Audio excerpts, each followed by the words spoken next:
Muy buenas noches, bienvenidos y bienvenidas a su serie radiofónica Miradas Críticas, la situación de México. Un gusto estar de nuevo con ustedes en esta ocasión, hoy martes 6 de junio de esta temporada 2023. Les presentamos el programa titulado Agua, Trabajo y Presentación con Vida. Conduce su servidor Héctor Cerezo y participan en el bloque de denuncia Naomi. Ella es integrante de la Red en Defensa de Agua y la Vida con el tema El agua es vida y la vida se defiende. Y en el bloque del comentario tenemos a Francisco Cerezo con el tema Semana de 40 horas de trabajo, ¿va o no va? En el bloque de Cherry TV, el tema será Hasta encontrarlos, la lucha contra la desaparición forzada. Tendremos una cápsula elaborada por Cherry TV. Y por último, en el bloque de la entrevista tendremos la participación de Nadine Reyes Maldonado, del Comité de Familiares de Detenidos Desaparecidos hasta encontrarlos, haciendo un balance de la Semana Internacional del Detenido Desaparecido, que acaba de culminar este 30 de mayo aquí en la Ciudad de México y en muchas partes de la República y del mundo esta semana para continuar exigiendo la presentación con vida de todas las víctimas de desaparición forzada. Dicho esto, pues escríbanos desde dónde nos están escuchando o nos están viendo, desde qué estados, desde qué alcaldías. También si tienen algún tema de su interés o quieren que sean entrevistados o preguntas a quienes van a participar en este programa. Y bueno, pues sin más, vámonos primero vámonos al intro del bloque de denuncia.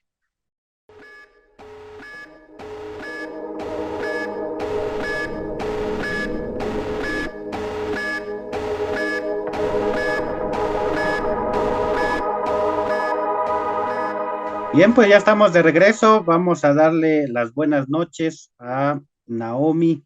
Muy buenas noches. Gracias por aceptar estar en este programa. Hola, buenas noches. No, muchas gracias a ustedes por la invitación y por el espacio. Nosotros como Red en Defensa del Agua y la Vida de Querétaro estamos convocando a una concentración pacífica y apartidista para conmemorar el aniversario de la represión que se dio el 10 de junio del 2022 por la imposición de una ley que fue aprobada en Querétaro fast track, o sea, en 4 días, sin parlamento abierto y negándonos cualquier participación o denuncia y veto, y también incluso la solicitud de llevar a la Corte de la Suprema Corte de Justicia la acción de inconstitucionalidad de la ley, ¿no? Entonces, por eso se hizo una manifestación el 10 de junio del 2022 y la policía pues arribó y con brutal violencia reprimió a muchos de nuestros compañeros, incluso se llevaron a 3 de ellos a la fiscalía, pero los tuvieron un buen rato incomunicados, ¿no? Y a la fecha siguen con sus carpetas de investigación abiertas. Digo, ya fueron liberados por la presión social ese mismo día, pero pues sigue habiendo mucha impunidad, no hay escucha, entonces por eso nosotros nos vamos a reunir este sábado, 10 de junio, en Plaza de Armas, a partir de las 5:30 de la tarde, en la colonia Centro de Querétaro. Y pues vamos a estar haciendo una serie de exposición de denuncia con gráfica, con arte, pero también vamos a hacer un foro ciudadano en el que vamos a tocar 4 temas principales, que es la violencia del Estado y la violencia de nuestros derechos humanos, el agua como medio de vida y como un derecho humano, también el sistema neoliberal o modelo neoliberal en el que estamos sometidos, y también pues el hablar sobre el proyecto de trasvase que están planeando hacer en Querétaro, ¿no? Del Acueducto 3. Y también vamos a dar apertura a la creación de unas mesas de diálogo con las personas que nos estén acompañando para compartir ideas o propuestas, o incluso también dar más denuncia, porque los conflictos hídricos en el estado se están incrementando, cada vez hay más colonias que tienen, este, digamos, privado su derecho humano al agua. Entonces, pues también ese es el propósito, ¿no? Seguir denunciando. Y pues sí, creo que eso es Sí, todo. pues para las personas, las organizaciones que nos escuchan o nos ven en el interior de la República, en otros estados, también platícales un poquito cuándo surge esta red en defensa del agua y la vida, por qué surge, este, ya nos platicaste esta represión fuerte, represión hace un año. eh, qué es la red en defensa del agua y la vida? Sí, pues la red se formó precisamente para poder combatir, digamos, ya esta formalización del modelo neoliberal de, digamos, la privatización del agua, ¿no? Surgió a mediados de mayo. Yo en ese entonces todavía no formaba parte, pero se dio porque también antes había un conflicto muy fuerte en Amialco, en Santiago Mezquititlán, porque había un brutal despojo de agua. Habían tomado un pozo de agua de la comunidad y habían dejado incluso hasta 3 meses sin agua a la comunidad. Entonces, varias mujeres, ñoño, tomaron una pipa y a partir de ahí empezaron a tener muchísimo conflicto con el gobierno. Y también se propuso hacer una caravana por el agua.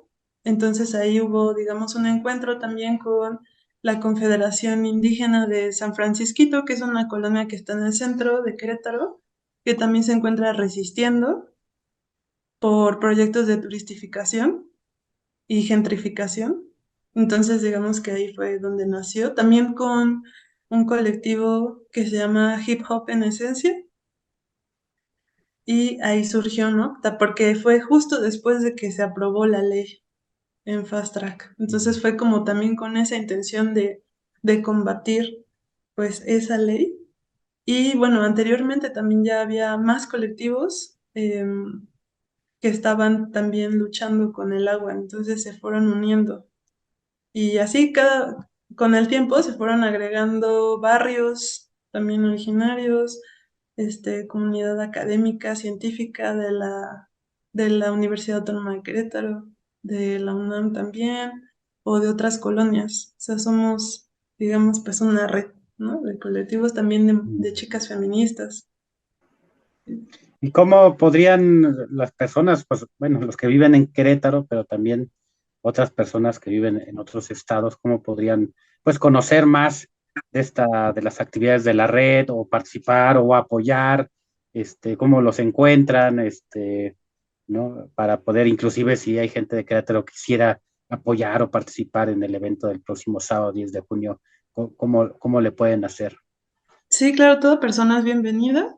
Nada más, comentamos nuestros principios, ¿no? Que somos, estamos con el principio de la paz, ser pacíficos, somos antipartidistas, antipatriarcales y anticapitalistas, ¿no? Y pues sí pueden, participar en cualquier acción que convoquemos y nos pueden encontrar en Facebook como Red en Defensa del Agua y la Vida, o también pueden contactarnos a nuestro correo que es redendefensaaguaviva@gmail.com, y básicamente es ahí, ¿no? Donde se pueden comunicar con nosotros. Si quieres repetir el correo para si no lo lograron anotar tan rápido. Sí, una disculpa, es red en defensa gmail.com. Bien, ahorita ya nuestros compañeros que nos están apoyando van a escribir en el chat para que puedan, ahí está el correo o la página y puedan buscarlos y a un año de esa represión, ¿cuál ha sido pues el sentimiento que tienen ustedes respecto a las autoridades? Hay carpetas de investigación abiertas, no sé si hay nuevos hechos de criminalización o estigmatización en contra de ustedes. ¿Qué es lo que ustedes están? ¿Cómo ven al gobierno de Querétaro? Platíquenos un poquito. Bueno, pues es muy conservador el gobierno en el que estamos, el que está ahorita, ¿no? En el estado. Eh, sí ha habido una fuerte campaña de estigmatización hacia nosotros, hacia nosotras, eh, y eso sí nos ha generado, pues, digamos, como una desvirtuación, o sea, nos han desvirtuado el movimiento, ¿no? Y sí ha habido hostigamiento, principalmente a nuestras compañeras de Amialco, de Santiago Mezquititlán, han, han incluso instalado cámaras, nos han estado, a otros compañeros también, los han, digamos, hostigado la policía incluso. O sea, sí hemos tenido ahí uno que otro como incidente de hostigamiento por parte de la policía principalmente, ¿no? Sí, Eso es para lo que quienes no conocen, pues gobierna el PAN, el gobernador Curi, es de los vi. estados, efectivamente, conservadores de la República Mexicana, para decir menos, ¿verdad? Pues por Mm, último, algunas palabras, algo con lo cual quieras despedirte.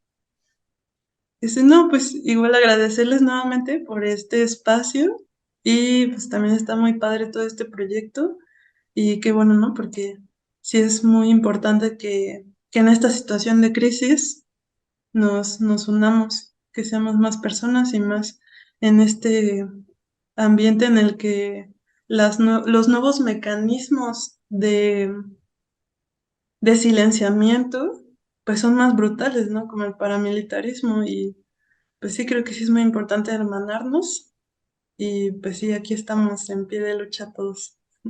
Pues muchísimas gracias, Naomi, Mm, integrante de la Red en Defensa del Agua y la Vida. Pues estamos aquí, cualquier cosa que suceda, para bien o para mal, pues pueden comunicarse, podemos dar continuidad con este espacio.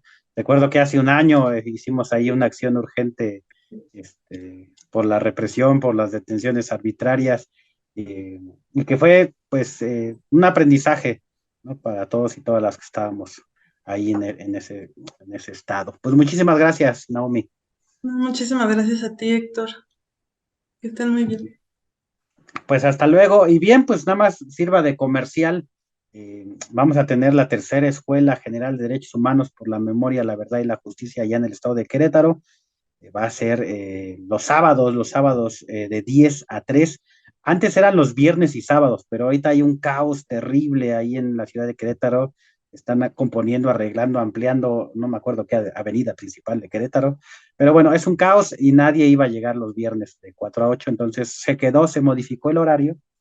Los sábados de 10 a 3 de la tarde, del 26 de agosto a 18 de noviembre, la avenida 5 de febrero, qué bueno que me dices, Naomi, sí, es un caos, y 26 de agosto al 18 de noviembre, todos los sábados de 10 a 3, Escuela General de Derechos Humanos por la Memoria, la Verdad y la Justicia, allá en el estado de Querétaro, con un equipo, pues de ahí, de ese mismo estado, jóvenes, pues personas muy comprometidas que están ahí, pues apoyando, aprendiendo, y pues nutriendo al movimiento social en general.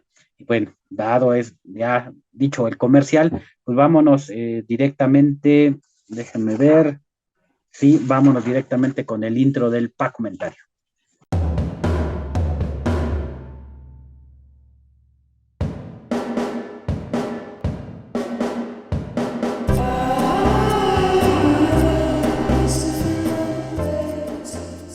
Pues efectivamente hoy vamos a hablar sobre una propuesta de ley que se quedó en la congeladora, que dicen que en septiembre va a pasar, que es la semana de 40 horas de trabajo.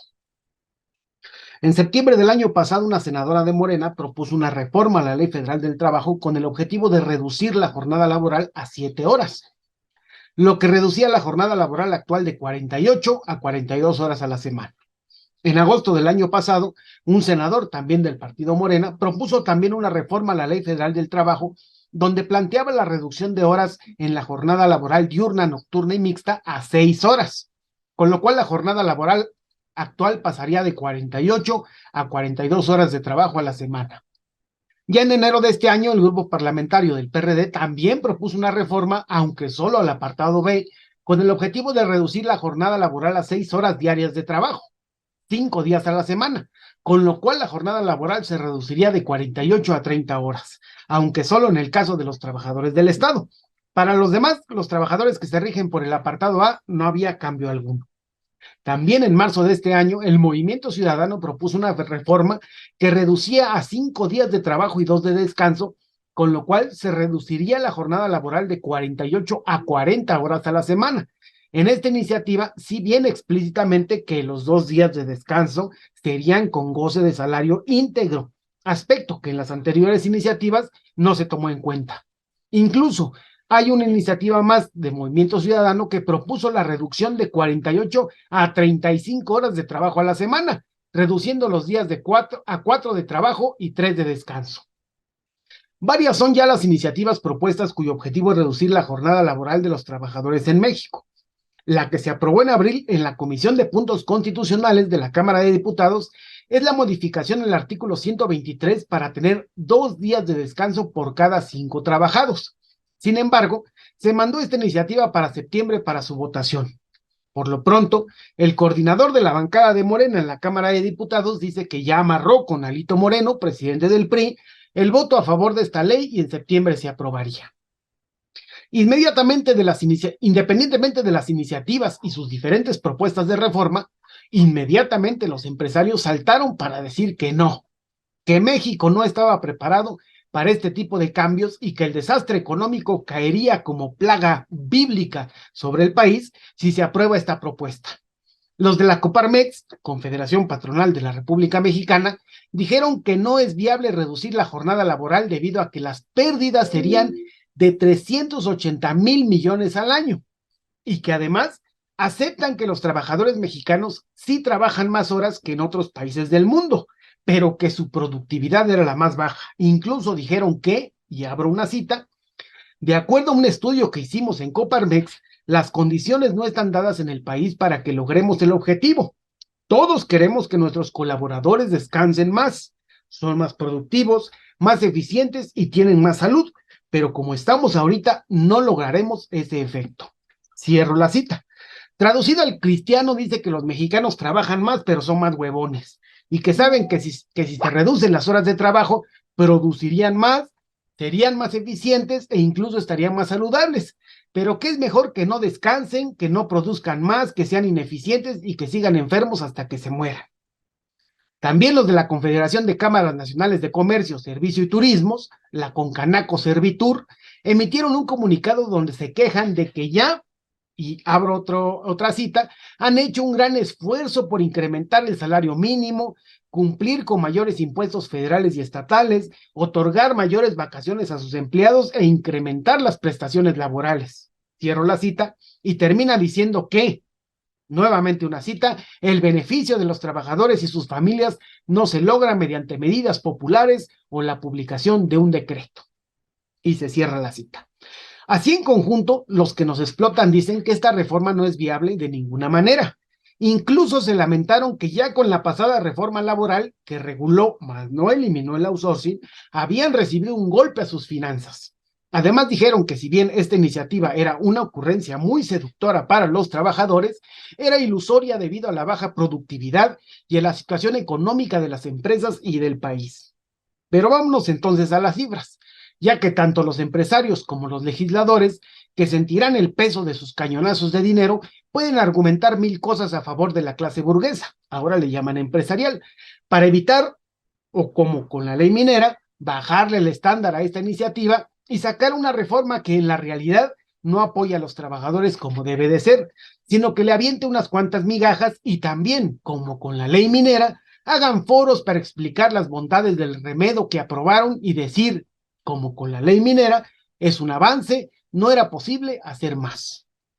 Según la OCDE, Organización para la Cooperación y el Desarrollo Económicos, es decir, el club de los 38 países que se dicen más ricos, que son los más capitalistas y neoliberales del mundo y que son los que han puesto o intentado poner las reglas a todos los demás países, los mexicanos son los trabajadores que más horas trabajan al año con 2,128 horas.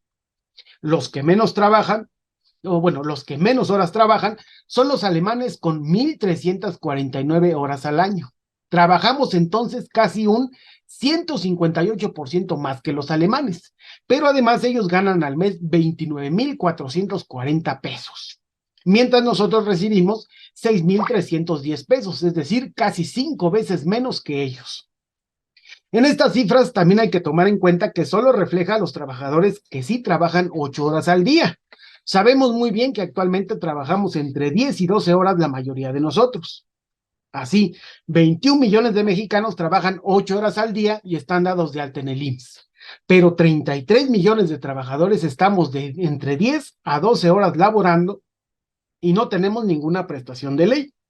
Como ya vimos en un comentario pasado, es entre 15 y 25 minutos de trabajo que producimos nuestro salario diario, y el tiempo restante es el dinero que nuestro benévolo patrón nos roba, o para decirlo suavecito, le pagamos por darnos trabajo. Con solo 40 minutos de trabajo al día ganaríamos el salario mínimo y le daríamos al patrón un salario mínimo por no hacer nada, excepto hacernos trabajar. Así que reducir las horas de trabajo en México es más que justo. Ni se caerá la economía, ni el diluvio bíblico caerá. Lo que sí pasará es que los empresarios, la clase burguesa, los parásitos sociales, nos robarán menos y eso es lo que les duele. No robar tanto como se lo había permitido el neoliberalismo descarnado del PAN y el PRI.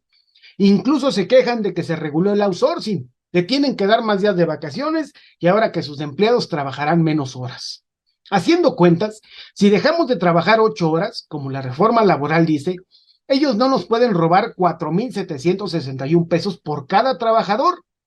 Y si tomamos Slim con sus 286,000 trabajadores, efectivamente, no ingresarán a su abultada billetera la cantidad de 1,361,646,000 pesos por día. Si esos 4,761 pesos que no nos podrán robar lo multiplicamos por los 33 millones de trabajadores formales, menos los 6 millones que trabajan para el gobierno mexicano, es decir, 26 millones de trabajadores, pues sí, no podrán los empresarios robarnos 123,786 millones de pesos al año.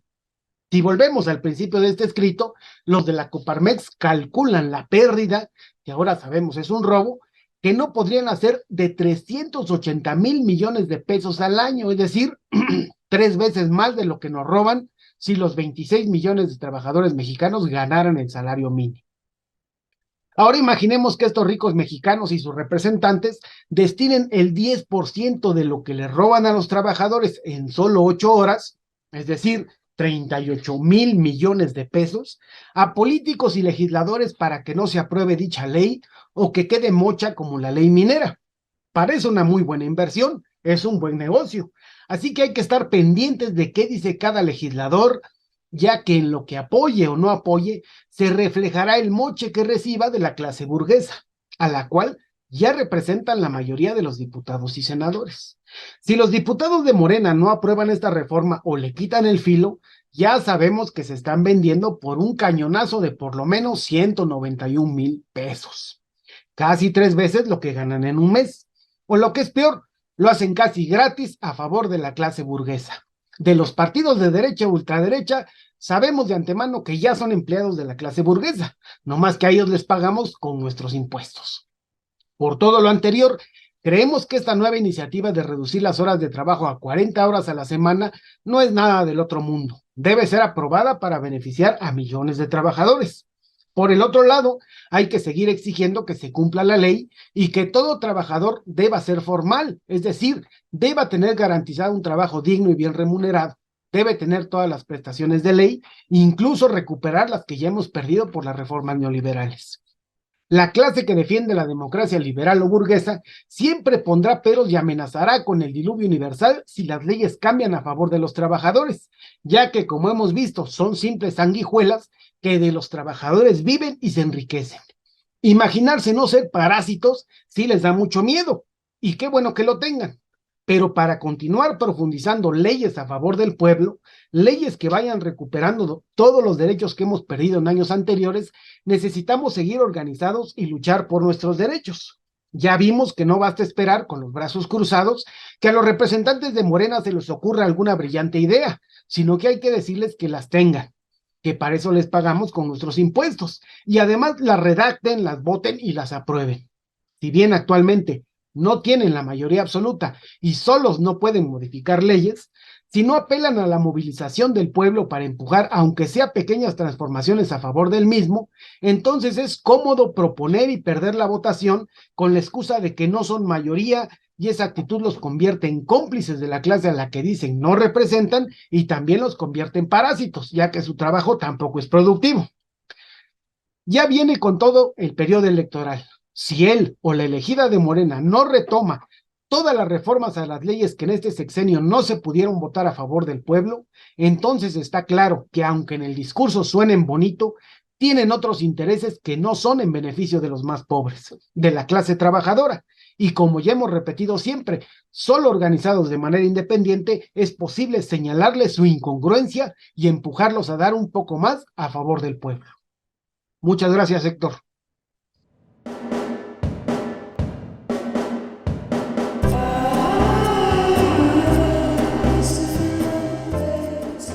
Muchas gracias a ti, Francisco. Pues ahí está el comentario. Escríbanos qué les pareció, les gustó, no les gustó, están de acuerdo o no. Por ahí nos dicen que hay que empresarios llorones, otros nos escriben que la unión hace la fuerza. Fuerza a todos los defensores y defensoras del derecho al agua, al territorio, a la vida. Y pues de paso mandamos saludos a quienes nos están escuchando aquí en la Ciudad de México, a las diferentes alcaldías, en Benito Juárez, Coyoacán, Tlalpan, también al estado de Oaxaca, al estado de Chiapas, allá también en el estado de México, y bueno, también en Guatemala. Antonio Galván nos está escribiendo ahí, siempre está comentando pues lo que opina de los comentarios o del programa en general. Y pues vámonos al primer corte con la producción de Radio Común.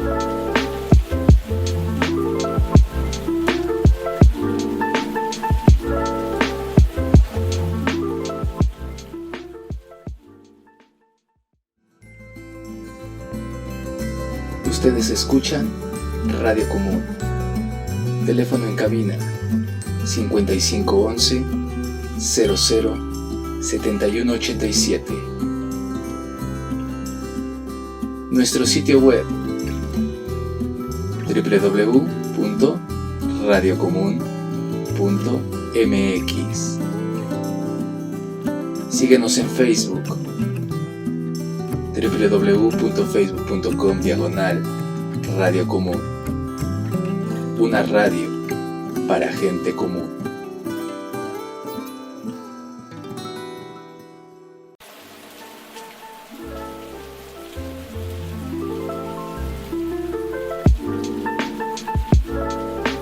Bien, pues ya estamos de regreso en este programa de miradas críticas a la situación de México.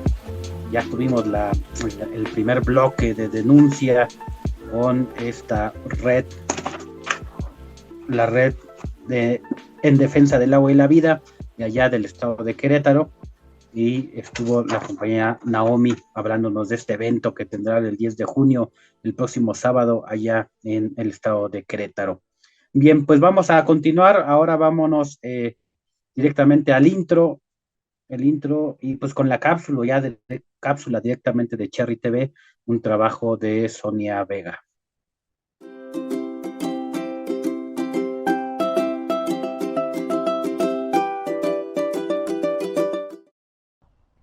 Muy buenas noches a toda la audiencia de Miradas Críticas que nos acompaña una vez más. Héctor, Adolfo, muchísimas gracias por el espacio. La última semana de mayo se conmemora la Semana Internacional del Detenido Desaparecido. Pese a que el tema ha tomado relevancia y se ha visibilizado a nivel nacional e internacional, hoy por hoy las víctimas de desaparición forzada desde el Estado siguen intentando ocultarse entre las cifras de las múltiples desapariciones, diluyendo la responsabilidad que los gobiernos tienen frente a un crimen que atenta contra la humanidad y que a su vez propicia la ejecución de otras violaciones de derechos humanos que afectan no solo al detenido desaparecido, sino a su familia, amigos, comunidades y organizaciones. 25 de mayo del 2007, justo y a propósito de la Semana Internacional del Detenido Desaparecido, se cumplieron 16 años de la desaparición forzada de Edmundo Reyes Amaya y Gabriel Alberto Cruz Sánchez, detenidos desaparecidos en la ciudad de Oaxaca. El caso reviste vital importancia, dado que en él se manifiestan la planeación y continuidad de estas políticas como parte de una estrategia de combate a los movimientos disidentes y revolucionarios que deciden luchar por cambiar la situación de este país. Política que ha traspasado ya 3 gobiernos distintos, que mantienen en total impunidad a los perpetradores. A diferencia de hace 16 años, tenemos más experiencia y más herramientas con las cuales enfrentar este crimen. Hoy la lucha nos ha llevado a estar en otro momento político y jurídico. Hoy tenemos una sentencia ganada, una sentencia emitida por la Suprema Corte de Justicia de la Nación que demuestra la responsabilidad del Estado y la obligación de buscarlos y de enjuiciar y castigar a los responsables. Esta sentencia es histórica y su cumplimiento puntual es esencial para establecer parámetros más claros y precedentes de cómo se debe actuar en estos casos. Más cuando se trata de la participación y responsabilidad de militares en este crimen. La lucha no termina y no terminará hasta que Gabriel y Edmundo sean presentados con vida y se enjuicie y castigue a los responsables. Nuestra convicción de seguir adelante no se doblega ni se cansa ante la dilación y la negligencia de las autoridades, porque nuestra lucha se mueve más por convicción y amor hacia nuestros seres queridos, que su único delito fue luchar por su pueblo. Vivos se los llevaron, vivos los queremos.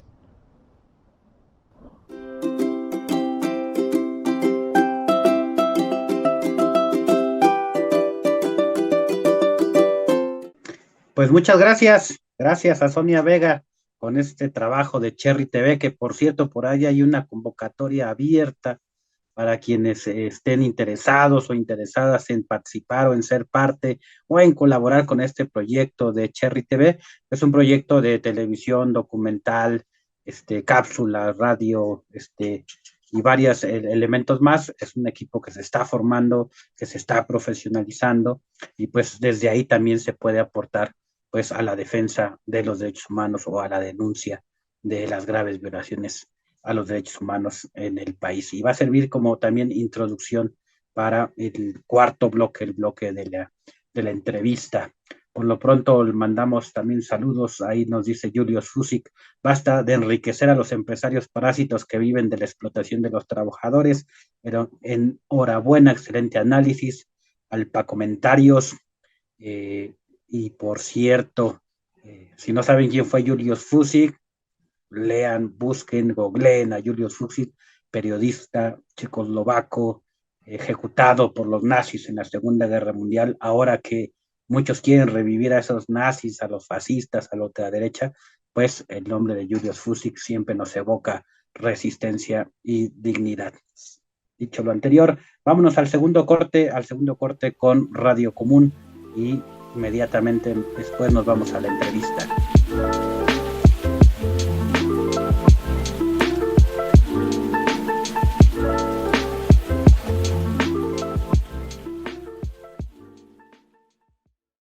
El Comité Cerezo México te invita a colaborar en Cherry TV.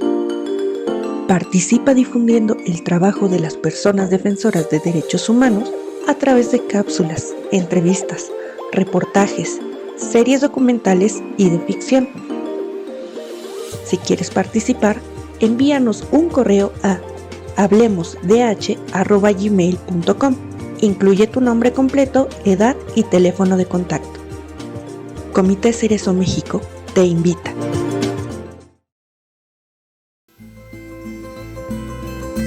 Ustedes escuchan Radio Común.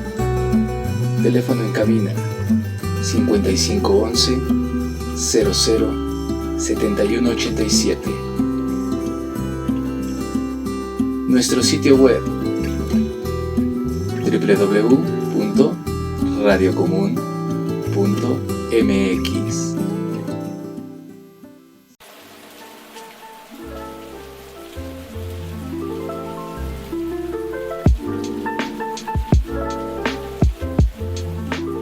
Bien, pues estamos de regreso ya en esta última parte del programa Miradas Críticas, la situación en México. Es un gusto estar con ustedes, para los que se van conectando también. Por ahí nos dicen que pueden, si no les gusta esto del Facebook, pueden seguir la transmisión ya en vivo también por YouTube, la otra red social. También estamos ahí en el Telegram, ¿no? En el Telegram. Yo iba a decir ya otra red social, pero no, todavía no nos vendemos para vivir, pero pues bueno, ahí nos mandan saludos también. Varias gente, dice Carlos David Vargas, reportaje al pie de la horca, el libro más conocido de Fusik, sí, recomendable, léanlo. Y bueno, sin más, pues vámonos al intro de la entrevista.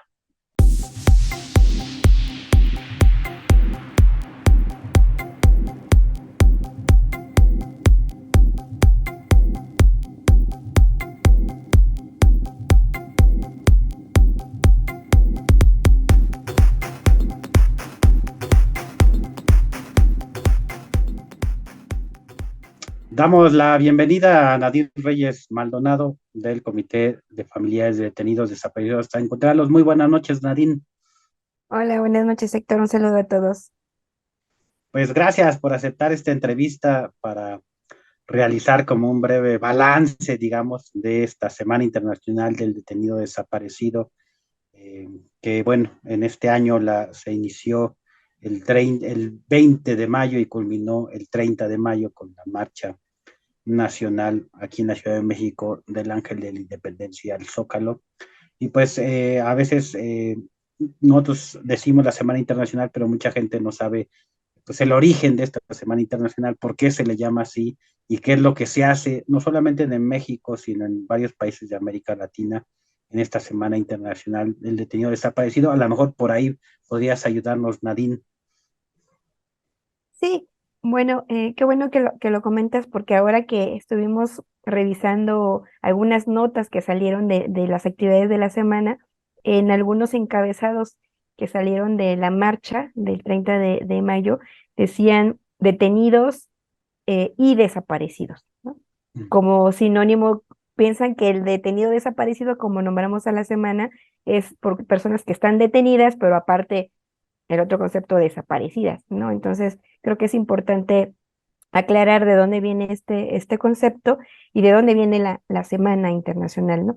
La Semana Internacional del Detenido Desaparecido es una conmemoración que se desarrolla desde hace muchos años, desde hace muchas décadas, y que se inicia en varios países de Latinoamérica, ¿no? En Argentina, en Chile, en todos esos países que han vivido también estas prácticas tan terribles como es la desaparición forzada, y que se acuñó este término de detenido desaparecido precisamente porque al principio todas las personas pues se sabía que habían sido detenidas, pero que también no sabían, no existía este concepto de desaparición forzada.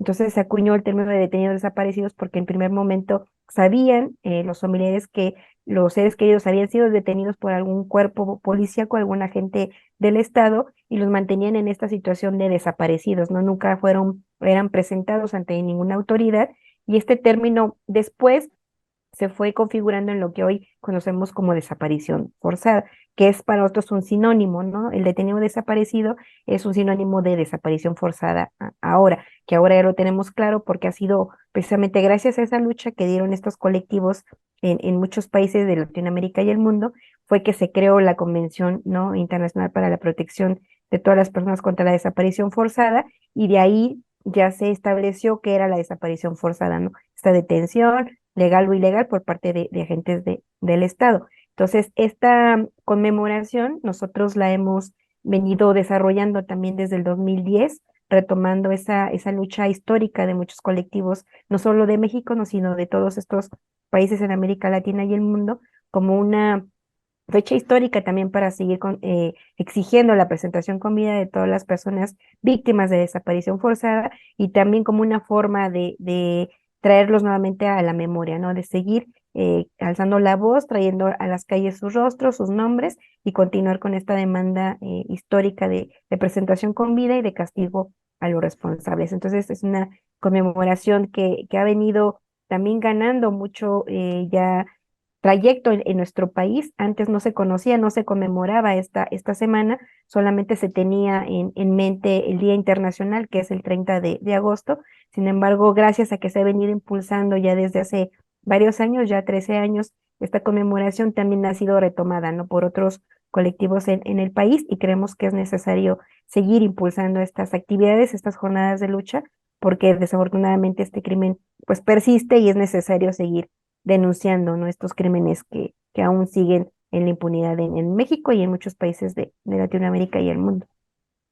Sí, platicarles a la audiencia que es en el año 2010, que ya como campaña nacional contra la desaparición forzada, como que retomamos esa fecha, que ya venían otros colectivos, organizaciones impulsando también en México, y la retomamos 2010 como una semana de actividades, de denuncia, de foros. Me acuerdo que al inicio nos propusimos y realizamos el primer manual de qué hacer contra la desaparición forzada, la propuesta de ley general contra la desaparición forzada, como el primer informe sombra en el 2011 para el Comité contra las Desapariciones Forzadas.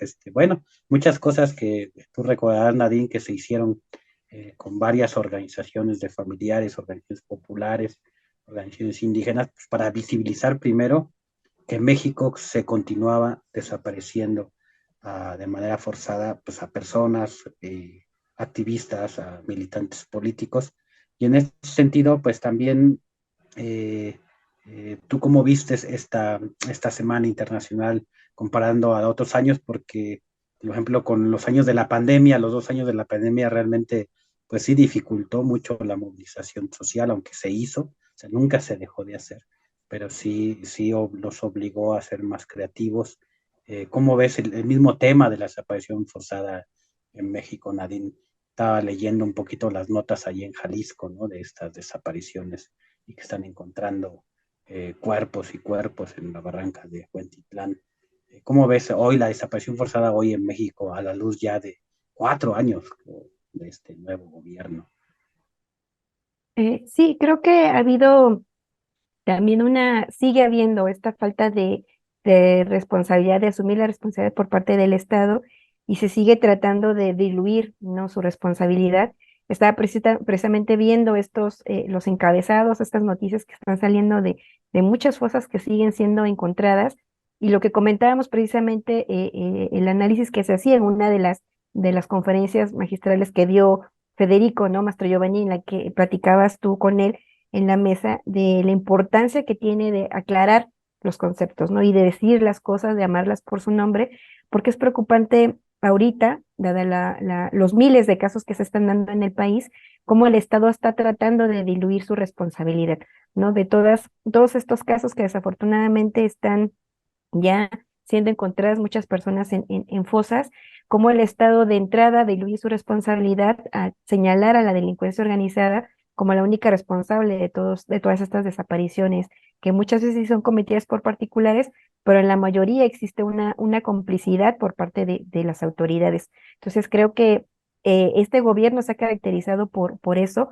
por diluir su responsabilidad. Reconoce en cierta medida que se cometieron estas desapariciones forzadas, pero ellos dicen son cosas del pasado, ¿no? Que ya esto no pasa en este gobierno, pero sin embargo, con estos casos que se están dando ahora, en donde se ha podido también demostrar esa colusión que hay entre los agentes del Estado y también estos grupos que operan con total impunidad y con toda la quiesencia del Estado, pues vemos claramente que sigue habiendo esta impunidad, ¿no? Esta línea también que existe de omisión por parte del Estado, y que también es su responsabilidad el buscar a estas personas que están siendo desaparecidas y también enjuiciar a los responsables, ¿no? Es alarmante que cada vez que escuchemos una noticia de fosas, de miles de restos que están siendo encontrados, se siga como sometiendo también al pueblo a esta incertidumbre y a este terror, y que se trate de deslindar la responsabilidad del Estado diciendo que son grupos de la delincuencia, ¿no? Cuando claramente hay una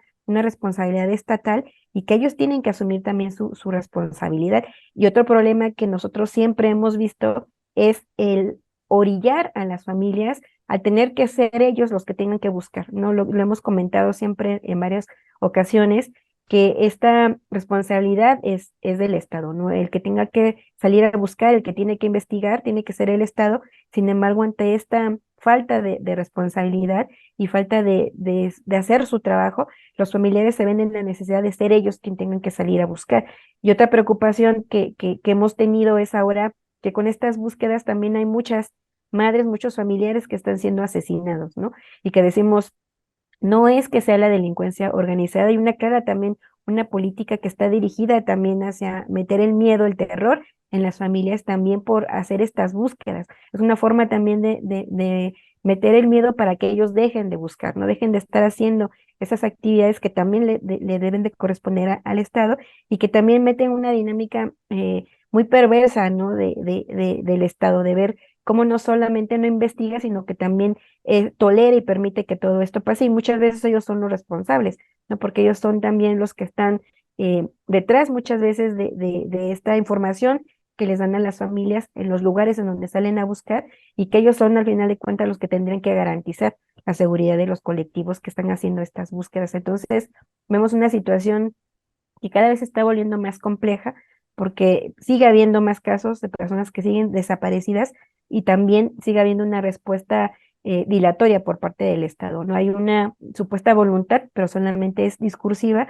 pero en los hechos volvemos a lo mismo, no hay un caso concreto, ¿no? En el que vayan avanzando las investigaciones, en donde haya de verdad investigación y el juicio y castigo a los responsables, y esto pues va creciendo, ¿no? No solamente no se investiga los casos que ya sucedieron, sino que esto sigue pasando y la impunidad en el país pues sigue siendo también sistemática. Entonces, vemos con preocupación que esto se siga dando y sobre todo que el Estado siga diluyendo su responsabilidad, también en los casos de desaparición forzada, que también es grave, ¿no? No solamente no reconoce que también tiene su responsabilidad en estos casos que también se están cometiendo de manera pues más generalizada en contra de otros sectores de la sociedad, contra jóvenes, mujeres, hombres trabajadores, sino que tampoco no reconoce la responsabilidad y no acepta, ¿no? Su responsabilidad en los casos en donde hay evidencia de la participación de agentes estatales, como en el caso de la desaparición del Mundo y de Gabriel, ¿no?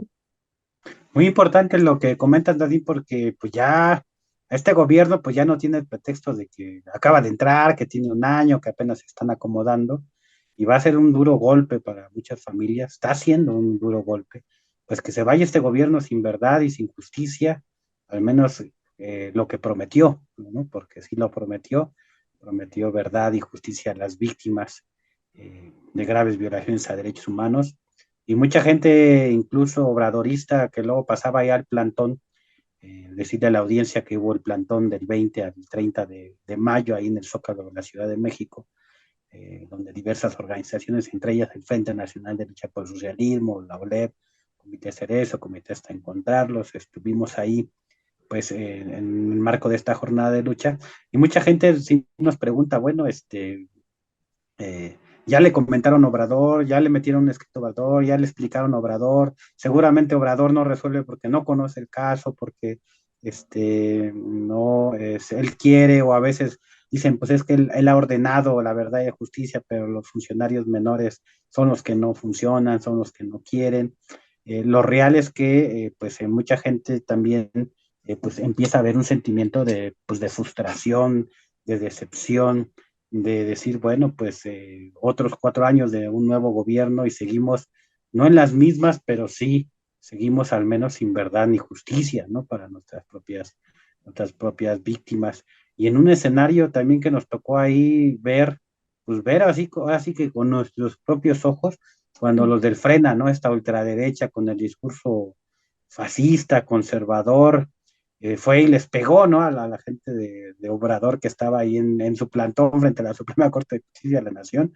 Así les pegaron con un odio, el odio de la derecha conservadora.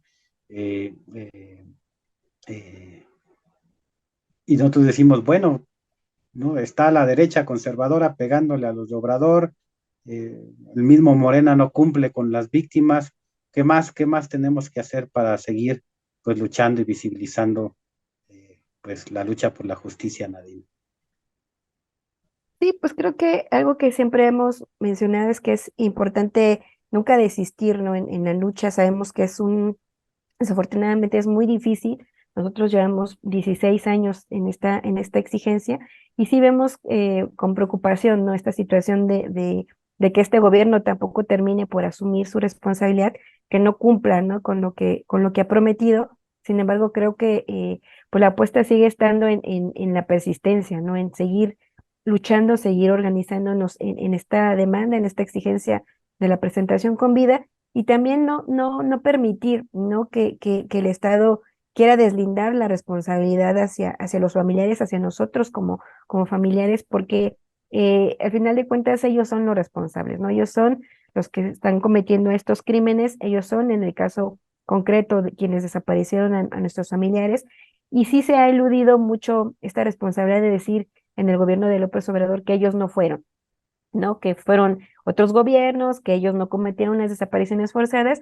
Sin embargo, pues es importante recordarle al Estado y también a los colectivos, a los familiares, que la desaparición forzada es un delito continuado, es una violación grave de los derechos humanos y que no importa si se cometió en este gobierno o no, es responsabilidad del Estado garantizar, ¿no? Verdad y justicia y el juicio y castigo a los responsables, ¿no? Y hasta en tanto no sepamos qué pasó con nuestros seres queridos, hasta que no haya juicio y castigo a los responsables, nosotros tenemos el derecho a continuar en esa exigencia y por lo tanto hasta que nos digan en dónde están o qué pasó con ellos y que todos los responsables no estén siendo enjuiciados, pues tenemos ese derecho a seguir alzando la voz y que también recordar que precisamente esa es como la apuesta del Estado, ¿no? A que los casos se queden en el olvido, a que las familias se desgasten, que desistan de esta lucha y así pues para el Estado sea mejor, ¿no? No tener más colectivos que estén demandando, que estén exigiendo y por lo tanto pues recordar que desafortunadamente esta es una lucha de largo aliento y que pues sí tenemos que ser muy persistentes y muy fuertes, ¿no? En esta lucha de continuar porque desafortunadamente sí es algo complejo y muy difícil, pero que tenemos que siempre tomar fuerza, ¿no? De donde se pueda, de poder también articularnos con otras organizaciones y de recurrir a todas las herramientas que tengamos para continuar denunciando las desapariciones de nuestros seres queridos y también hacerlo para que en algún momento estos crímenes pues dejen de cometerse, ¿no? Que es lo que también queremos, que no haya más casos que se sigan cometiendo en el país y eso pues solamente se va a poder lograr en la medida en que todos los responsables sean enjuiciados y castigados y hasta que los detenidos desaparecidos pues sean presentados con vida. Y en Zuni García nos dice, ya se creó un comité de infancias buscadores, ¿no? Conformado por los hijos de las personas desaparecidas. Es durísimo ver que ya las infancias luchan cuando deberían disfrutar de su niñez y su familia, ¿no? Y pues se repite la historia, desgraciadamente, ¿no? También hay organizaciones de hijos de desaparecidos, detenidos desaparecidos de los 70s, de los 80s. En Argentina están los nietos o nietes, ¿no? Les dicen, de las víctimas de desaparición forzada. Y pues mientras haya impunidad, haya injusticia, no los presenten con vida, pues generación tras generación se va a trasladar no solamente este dolor, esta afectación, sino también el espíritu de lucha, que también es muy importante. Y por ahí creo que se nos metió un spam porque nos ofrecen 900,000 euros. Dice ahí para que lo quiten, dice que ofrece dinero, 900,000 euros. Hay que borrarlo porque seguro es un spam o es un virus o es esas financiadoras de dudosa procedencia, ¿no? Que luego apoyan a otras organizaciones, ¿no? Bien, pues Nadine, también, 25 de mayo, sabemos que es una fecha compleja, difícil, 16 años de la desaparición forzada. Edmundo Reyes Amaya, tu papá, de Gabriel Alberto Cruz Sánchez, hermano de Margarita, 16 años ahora con una comisión especial de búsqueda, en donde pues ahí estamos dando la batalla, nada más, no voy a espolear, pero por ahí el gobierno no quiere que mencionemos la palabra terrorismo de Estado ni paramilitarismo, ¿no? Así que no, eso no existe, no en su gobierno ni siquiera, sino en el pasado, ¿no? Defendiendo a Ulises Ruiz y a Felipe Calderón, pero en fin. 16 años, la Comisión Especial de Búsqueda, ¿qué le podemos decir a otros familiares, Nadine?